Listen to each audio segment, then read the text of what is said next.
Captain Underpants is back, everybody. He's here to teach you how to camel. Is he actually here to help us now? Oh no, he's pulling the fucking brain out from the ocean from the last game. Oh, that's all we fucking need. And these guys are just eating the aliens. That alien in the middle, look at him, he's so scared, look, he's shaking. Oh no, he's dead. He's got his brains blown out. Who the fuck are these guys? I know this. Oh, is that a backstory? He literally just explained the backstory and now he's like passed out. Oh, that's a cool cutscene. Underpants Hitler looked a bit traumatised. I wonder what they did to him. Fuck me. Well, I mean, it's close, not me. I think he got the same treatment that Eric Cartman did. Oh my god. I always try to remember what that, like, the lyrics of that Uncle Fucker song is, because, like, sometimes I want to make a reference to it because of how funny and stupid it is. But it's such a weird song that you just can't remember the lyrics, no matter how hard you try. It's like da-na-na-na-na, Uncle Fucker. Like, I remember the fucking tune, I just don't remember the damn lyrics. It's shut your fucking face. Oh, that's Uncle it. Fucker. There it is. That's it. That's it. Oh my god. The lyrics to that are just brutal, man. I know, it's so stupid. I love it. You keep yourself an age restriction on your video for fucking singing that. Oh god, let's. I know it's a bit stupid because obviously by the time this video goes out, it's probably going to be old news. But like, I just want to quickly, briefly talk about two things because sometimes I in these videos I have like ideas of things I want to talk about. But one of them is Gene Wilder passed recently. Which was quite sad because I loved him in Young Frankenstein, and obviously he's most known for his role as Willy Wonka in the original Charlie and the Chocolate Factory, which is it's sad that he passed away. He was a great actor, honestly, great comedic actor. To be honest, do you remember him in Young Frankenstein? No, like, when someone says Gene Wilder to me, I always like instantly think of the bull riding scene in what's it called, Stir Crazy. Yeah. Yeah. That's Gene Wilder to me, you know what I mean? But I love him in Willy Wonka because he was fucking with everybody. Like, when he was, yeah. You know what I mean? He proper. The reason some of the acting in that was as good as it was because the people that were acting with him didn't know what he was up to at any given time. Yeah, that does make for a nice role. Especially the scene, yeah. Do you know when they first get to see him and he hobbles out like an old man? Yeah, I read about that. Apparently that was completely unscripted. Like, they just told him to walk out all, like, majestic, like, but he did that instead. Yeah, because he was, like, the big name of the movie, none of the other actors had actually, like, really met him yet or anything. You know what I mean? So that was his entrance to them. So, like, their reactions and everything when they first seen him was completely genuine. I've actually seen interviews with Gene Wilder where he speaks about that. He legitimately, all the directors told him to do was just walk out. Like, they wanted it to be this big, majestic thing where it's like, oh, it's Willy Wonka. He hasn't been seen in years in the story of the movie, you know, and it's your first scene. So I think we both have to go to the side of the screen. Or is it this side? No, it's this side, I think. But yeah, it was supposed to be this big, you know, like majestic scene. You know, like, oh yeah, you know, no one's seen Willy Wonka in the movie yet, and you know, obviously it's his first big reveal in the movie to everyone watching. So it's like, okay, right, you're gonna walk in nice and slow. But Gene Wilder, being the comedic actor he was, decided, okay, and of course we saw what happened in the movie. He does this like little hobble. Right, and everybody's confused reactions are legit. All the actors' confused reactions are legit. And then he does the flip, like he does the roll. Yeah. And all their reactions are completely legit. They're just like, are you okay, Gene? Like, and then he gets up and he's just like, okay. And he carries on. Yeah. Like, that's so funny. And he did that, like, on purpose. Like, he knew, like, he'd get a good reaction out of everyone if he did that. I actually YouTubed that scene the other day. It was brilliant. It's fantastically done, like, seriously. I think Gene Wilder did a great job there. Same thing goes for the tunnel scene as well. Their reactions were actual genuine. They were, like, completely freaked out. He was speaking gibberish, that's why. They didn't, like, I think they just told him to sit there and be quiet during that scene, but he decided to, well, actually, no, I think they said say something, but I don't think they said say that. Like, he just started mumbling these words of Satan, like, it's just so funny. I love it. It's it was that song, wasn't it? It was. I know, it's great. There's no knowing where we're going, or something like that. Yeah, and it's just like the way he was doing it. Yeah, it was like it was bordering on psychotic. It was like, wow. You know what I mean? You could see like so many of them. They were just genuinely freaked out by him. They didn't know whether he was taking the piss or what. Just got my brain sucked out. You know what I mean? It's acting like that makes films what they are, really. I mean, rest in peace, Gene Wilder. He was a great actor, and he will be missed.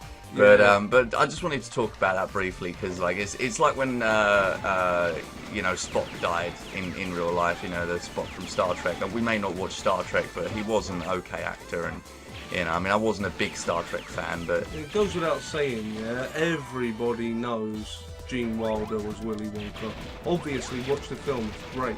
yeah. But I would absolutely recommend anything with Gene Wilder and Richard Pryor in it. Oh, Them they two were like together the are best. amazing. They were like the best together. Honestly, they were like comedy gold. Anything with both their names. They were on it, almost watch like it. today's Simon Pegg and Nick Frost. No, I mean, those two are more like adult humour, I suppose. But like, you know, Gene Wilder and oh god damn it, Richard no. Pryor. Yeah. They were like classic humour. You know, they weren't like modern adult humour. I don't really get along with Simon Pegg all that much. I never thought he was. Well, was I enjoy the movies like Hot Fuzz and Dawn of the Dead or whatever it's called. Shaun of the Dead. That's it. Damn I think there was one film I watched of theirs that was alright, and I think it was the Alien one.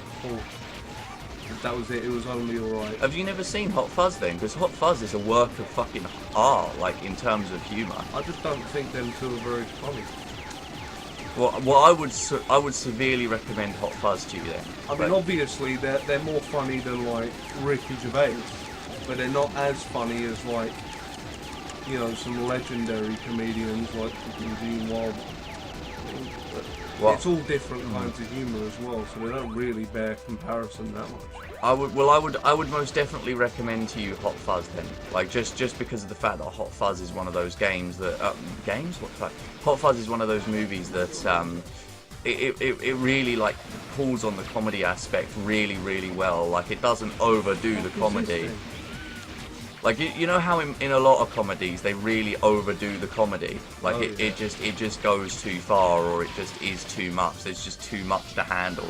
It's like, you know, take a break once in a while. Well, Hot Fuzz handles it perfectly. It takes itself seriously as a comedy movie, which means that like there are actual serious moments that aren't just completely destroyed by some stupid humor, like fart humor. You know, like in like comedy movies where like they'll try to have a solemn moment and then someone will just like fart, and that's supposed to be the humor. Like that kind of shitty humor is not present in Hot Fuzz. It's proper good British humor. So I would suggest it. As long as it's not like that fucking stupid zombie film. Was it Shaun of the Dead? Oh my god. I found that quite funny. And there's also what was the other movie? The Outworld's End, the new one. That's a good one. He gets all his old mates together to go on like a drinking spree, like in the old town they used to live in. And it turns out that the town's been taken over by aliens, and they're all like these weird like robot alien things. And like they're basically just getting more and more drunk as time goes on, and like realizing that this town is just full of, well, not humans. This town is full of not humans. Yeah, so like it's basically like I think this boss is a not human as well. Doesn't look to be. He's got, I don't know if you can see his face up there because of the fact that he's He ain't got a face. He's a brain and some eyes floating around. Like, yeah, that's what I was trying to point out to his eyes. They're googly eyes. Look, it's pretty fucking cool. Oh my god. Anyway, past the Gene Wilder thing, the other thing I wanted to talk about was recent. So we'll time this when we recorded this, but it's the YouTube controversy that appeared in the last couple of days, which was well, there's always YouTube controversy, but YouTube updated its policy. It didn't add anything new. It just updated on something that was already there. Basically, it's this feature that's been there for a couple years, where it searches for certain tags and in titles and video tags on YouTube, and blocks the videos based on that. It doesn't block them. It just if you're partnered and you monetize videos, it cuts off your monetization. Basically, it's an advertiser-friendly policy. They like your content has to be advertiser-friendly in your videos, otherwise it can't be monetized and you can't make money off of it. Essentially what they've done now is they've just updated the bot that looks for these tags. Oh my goodness. So people aren't getting this. This is exactly what they've done. They've updated the bot that searches for the tags. So basically, now they've included like a whole bunch of trigger words into the bot, which shouldn't really be there. Words like, actually words like rape, suicide, death, those words are in there. I know that for a fact. Yeah, that's a given. They should be in there. Yeah, but the problem with that though, Al, is that there are people like you need the tags to find videos on YouTube, because the tags help you What video would you be looking for by typing in fucking rape as a tag word? Well, the thing is, these like people on YouTube legitimately try to do news as well as for example, right? I mean, this is a small example, but there's a YouTuber called Boogie2988 who his videos sometimes include talking about suicide and suicide prevention and that kind of thing, and obviously in that sense he does tag his videos with suicide, as well as things like death and whatnot. And videos like that are going to get unmonetized, and he relies a lot on YouTube for money. It's like he's to be fair, like he's fat basically, like he's big, and he his fans know that, and they know he's unhealthy, and he's trying his best to get healthy and whatnot. And YouTube is his main source of income. So when YouTube pulls something like that, it's kind of unfair to people like him. And then to people who talk about news, who might report about deaths in third world country or whatnot. Yes.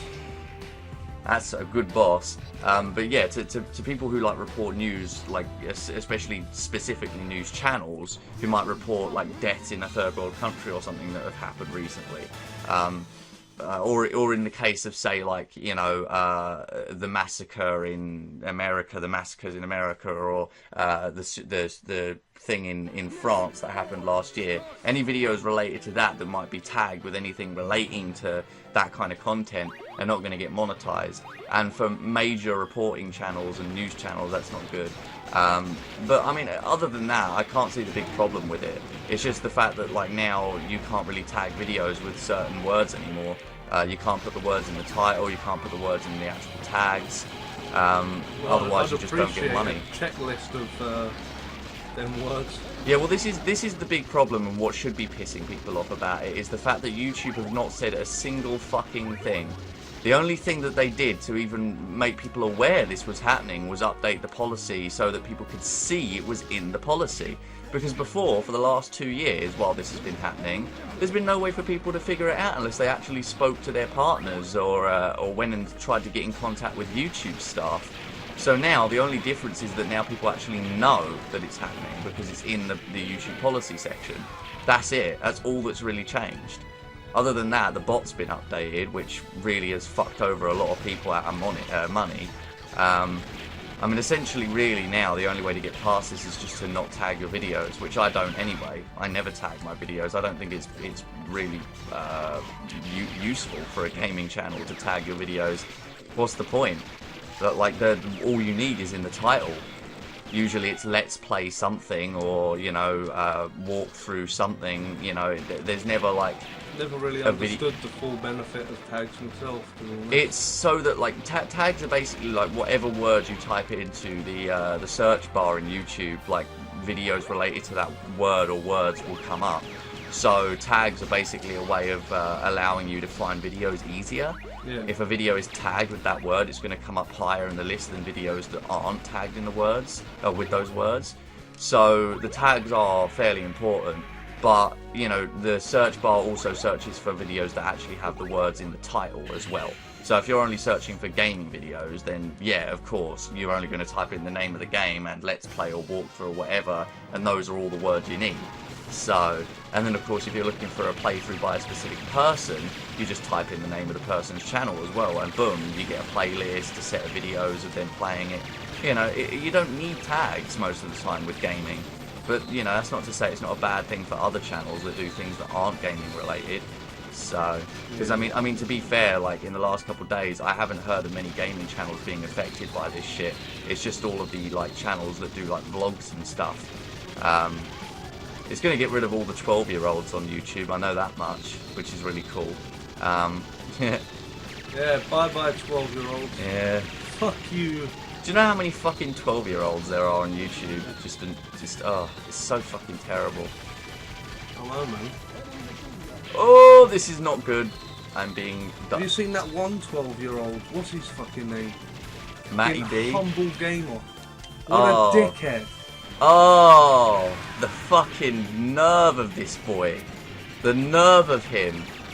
Oh my goodness. Seriously, like, someone just needs to take that Humble Gamer out the back and shoot him, mate.